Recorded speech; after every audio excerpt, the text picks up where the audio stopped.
Hello friends, सभी को मेरा नमस्कार। कमर दर्द, स्पाइन का पेन, ये एक ऐसी समस्या है। शोल्डर, स्पाइन, ये समस्या एक ऐसी है जो आजकल हर आदमी को होने लगी है। कारण उसके बहुत सारे हैं। हमारा गलत पोस्चर, हमारा बैठने का गलत स्टाइल, हमारा long standing, long sitting, move कम करना, एक काउच पोटैटो बन के बैठे रहना, और बहुत सारे ऐसे कारण हैं। लॉन्ग टाइम तक बेड में ऐसे बैठ के मोबाइल को देखते रहना, स्क्रॉलिंग करते रहना, उसमें बॉडी के पोस्चर का क्या ख्याल नहीं रखना, और स्पाइन को लगातार हम टॉर्चर करते रहते हैं। एंड फिर कुछ दिनों बाद वो थक के जो है, कुछ समय बाद वो बेचारी पेन करने लगती है, हमारी तकलीफ़ करती है, आह मुझे दर्द है, मेरा ध्यान रखो, मेरा ध्यान रखो। लेकिन हम नहीं सुनते हैं, और उसके इलाज के लिए फिर हम उस पर दवाइयाँ पेन किलर खाते चले जाते हैं। और पेन किलर से हमारे दूसरे ऑर्गन्स पे फ़र्क पड़ता है और नुकसान होने लगता है। तो आज मैं आपको बहुत सिंपल सी चीज़ें बताती हूँ। स्पेशली जो लोग बहुत बिज़ी हैं, आजकल बच्चे बहुत बिज़ी रहते हैं, बिज़ी रूटीन है सबका। तो अगर आपका बहुत बिज़ी रूटीन है, आपके पास टाइम नहीं है, आप एक्सरसाइज करने के भी हम ना करने के बहाने ढूंढते रहते हैं और अपनी रूटीन को उसकी वजह से कहते हैं हम। तो एक सिंपल सी मैं आपको एक्सरसाइज बताऊंगी आज। एक्सरसाइज इतनी सिंपल है ये कि किसी के पास कोई कारण ही नहीं होगा ना कहने का। उसको आप अपने नहाते समय सिर्फ आपको अपनी रूटीन में उसको शामिल करना है, and it will help you to improve your back pain, your shoulder pain, your neck pain, your frozen shoulder. So many benefits हैं इस एक एक्सरसाइजेज जो मैं आपको बताने वाली हूँ अभी। तो आप उसको अच्छे से देखिए और पूरा देखिए, पूरा अच्छे से समझिए, और इस प्रैक्टिस को आप रेगुलर कुछ दिन करिए। देखो, 2-4 दिन करने से कुछ नहीं होता है। कोई चीज़ें आपको थोड़े दिन करनी पड़ती हैं जब आप उसको, क्योंकि आपका पेन भी एक दिन नहीं हुआ कि आपने एक दिन बैठे, एक दिन आप बहुत देर बैठ गए और आपकी बैक में पेन हो गया। हमने वो अभ्यास बहुत समय तक किया है हमने, तब जाके हमारी बैक ने आज जवाब दिया है। तो अब आपको उसको सुधारने के लिए भी उसको आपको कुछ तो वक्त देना है। वो तो सालों में ख़राब किया है आपने, तो अब कुछ दिन तो आप प्रैक्टिस करो इस चीज़ों की, एंड अब फिर आप देखोगे कि आपकी जो है बैक जो है कैसे ठीक होने लगी। ये सब मैं कुछ अपने अनुभव से बता रही हूँ। छोटे छोटे जो होते हैं ना नुस्खे या प्रैक्टिसेस या रिचुअल्स, आप इनको कुछ भी कह लो, जब आप, लेकिन इनको डेली इसलिए करना है। हम हीलिंग में कहते हैं कि इसको 21 डेज तक करो, इसको 3 मंथ्स करो, लेकिन मैं आपको इस एक्सरसाइजेस को जो करा रही हूँ, अब जो सीरीज़ में पूरी बता रही हूँ आपको, इसको आप अगर आप डेली करते रहोगे तो आपको पता भी नहीं चलेगा कि आपके 2 मिनट में it will be part of your routine, और फिर आप इसको आराम से कर पाओगे, and it will help you to heal your muscles. आपकी मसल्स को ये फ्लेक्सिबल करेगा, उनको वार्म करेगा, उनको ओपन करेगा, और उसमें कहीं से कोई ब्लॉकेजेस नहीं होने देगा, and finally it will help your back, spine, shoulders, frozen shoulders, arms, cervical. तो आपके कहीं भी कोई भी दर्द है तो ये हर चीज़ में आपको राहत देगा। तो चलिए चलते हैं ज़रा प्रैक्टिस करने के लिए। आप उसके लिए एक पतला टॉवल जैसा कुछ ले के आ जाइए जो कि थोड़ा रफ हो, and then I just see you in 2 minutes। Pause the video and just come back with the towel. देखो, ऐसे वाला टॉवल जो है ना, देखो गांधी आश्रम का आता है ये पतला सा, और थोड़ा रफ भी होता है, तो इससे आपकी बैक में आराम भी बहुत मिलेगा। तो अब आप इसको ऐसे ले लो, इतना सिंपल है। इसकी बहुत सारी होती हैं, आज मैं आपको कुछ बता रही हूँ, और जिसको आप अपने आराम से आप अपने उसमें कर पाओगे। देखो, ऐसे आप बैक में खड़े हो जाओ और अपने टॉवल को आप ऐसे पकड़ लो, और आप इसको ऐसे ऐसे करो, ठीक है। चलो मेरे साथ शुरू करो आप।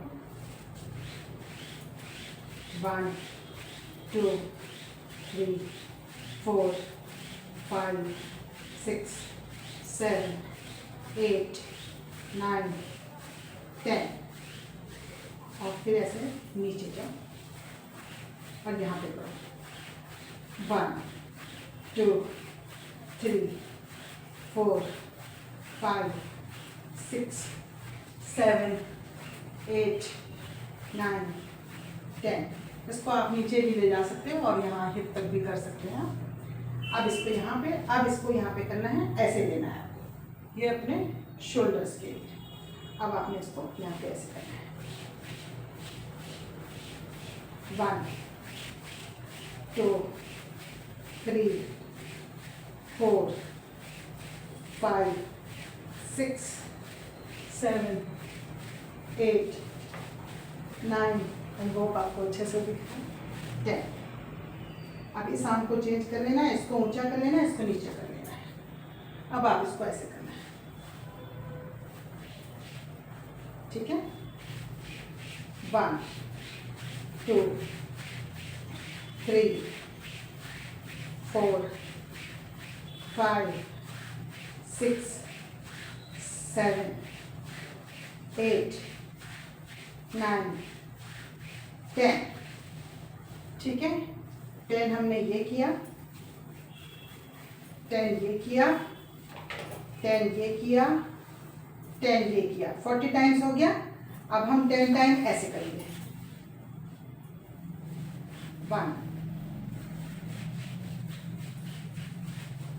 2, अपने हिप तक जा सकते हैं अगर आपकी हाथ थाइज में दर्द है, सियाटिका का पेन है, एंड ऊपर। और फिर ऐसे आप इसको 10 बार करेंगे। तो आपका कितनी बार हो गया ये आपका 50 टाइम्स आपने ऐसे ऐसे आर्म को किया।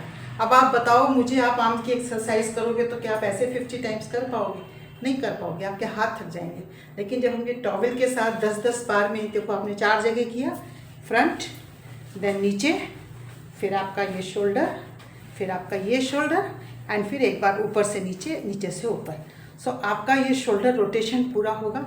मैंने आपको क्या बताया, फ्रोजन शोल्डर की, स्पाइन की, और आपके जो है हिप्स की, बिकॉज ये टेल बोन, त्रिवेणी सिंघम हमारा यहाँ पे सब जुड़ा होता है।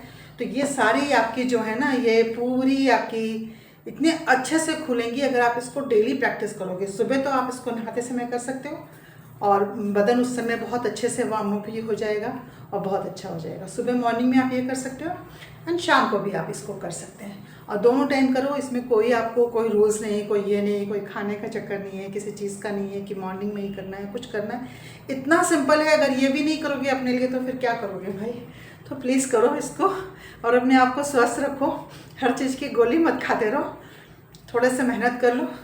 देखो गोली खाते हो फिर भी तो डॉक्टर कहता है कि गोली खाओ, फिर थोड़ा वॉक करो, थोड़ा चलो, थोड़ा हिलाओ, थोड़ा हाथों का, तो एक्सरसाइज तो सब बताते हैं। आप घुटनों का ऑपरेशन करा लोगे तो उसके बाद क्या एक्सरसाइज नहीं बताया? उसके बाद तो ज़्यादा एक्सरसाइज करनी पड़ती है और वो ज़्यादा पेनफुल होती है। तो पहले संभाल लो अपने शरीर को, एक्सरसाइज करो और शरीर को एक्टिव रखो। देखो लेडीज़ की बहुत बड़ी प्रॉब्लम है ये, स्पेशली मैं बताना चाहती हूँ कि जब हम जो घर का काम करते हैं ना, तो हम ये सोचते हैं कि बस हमारी एक्सरसाइज होगी।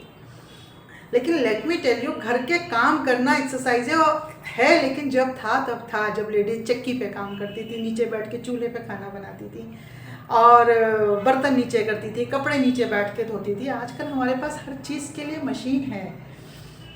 कपड़े धोने की मशीन है, बर्तन धोने की मशीन है, अगर नहीं भी मशीन है तो हाथ से भी धोना है तो खड़े होके धोना है, नहीं तो मेड ने आके धोना है। झाड़ू पोछा लेडीज़ ने करना छोड़ दिया, वो भी सब मेड्स करती हैं। वो भी पोछा हाथ से स्टैंडिंग करती हैं, पहले सब बैठ के करती थी। सो मेनी रीजंस, मिक्सी है हर चीज़ के लिए, कोई चीज़ हम पिसते हैं तो हम जितना मर्जी काम करें, लेकिन हमारी मसल्स, हमारे शरीर का इंटरनल बॉडी वो वाली फंक्शंस नहीं करता है जो वो पहले करता था। तो इसलिए जहाँ हमारा फ़ायदा है वहाँ पे हम पुराने ज़माने को ले लेते हैं कि पहले लोग नहीं करते थे, और जहाँ हमारा यहाँ फ़ायदा है तो यहाँ हम आराम करने के लिए ये कर लेते हैं। लेकिन फाइनली नुकसान हमारा ही है, इस चीज़ को आप समझो। और एक्सरसाइजेज जो हैं छोटी छोटी, अगर योगा तो करना ही है, ब्रेथ वर्क करना है, बहुत सारी चीज़ें करनी है, लेकिन तब वो जब आपका शरीर अच्छा होगा। तो पहले अपने दर्द के आराम के लिए ये छोटी छोटी प्रैक्टिसेस करो और इनको अपनाओ, और फिर आपको जब आराम आता है तो मुझे कमेंट सेक्शन में जाके ज़रूर बताओ कि आपको कितना आराम आया और आपने क्या इसको ईमानदारी से किया। ईमानदारी किसके लिए करनी है? ईमानदारी आपको अपने लिए करनी है, अपने शरीर के लिए करनी है। तो इतने ईमानदार तो हमको रहना ही चाहिए। तो इसको प्लीज़ करिए। Thank you so much, all the best.